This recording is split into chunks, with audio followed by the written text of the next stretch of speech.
আমাদেরকে আমার পথে আসতে হবে। কিন্তু আজকের কেন্দ্রীয় সরকার দেশের লড়াইকে অস্বীকার করছে, প্রেসিডেন্টের আদেশ অস্বীকার করছে। তা বলছে ইয়াদের অবৈধ, বড় অবৈধ। যে সরকার নির্বাচন করেছিল ভোটে হাত করতে ভোট দেওয়ার জন্য, আর ভোট দেওয়ার পরে এই সরকার গণভোট অস্বীকার করছে। জাতি দেশের মানুষটা মানতে পারে না, মানবে না ইনশাআল্লাহ। তাই তো ভাই আমার, আমাদের মনে রাখতে হবে বিএনপিকে মধ্যে হাঁটছে সেটা জনগণের বিরুদ্ধে পথ, সেটা কৃষিবাদের পথ। আমাদেরকে তার বিরুদ্ধে রুখে দাঁড়াতে হবে।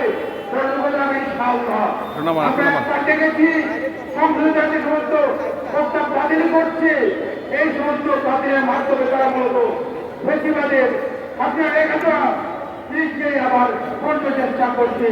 জনগণ আমরা কেউ তা হতে পারি ইনশাআল্লাহ। আমাদেরকে মাঝে মাঝে আমরা মাঝে আদায় করতে হবে, কেন্দ্রকে বাধ্য করতে হবে জনকে নেওয়ার জন্য। এই লোককে আজকে আমরা আয়োজন আমরা শুরু করি ইনশাআল্লাহ।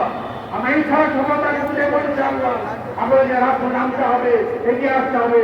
তবে ধন্যবাদ।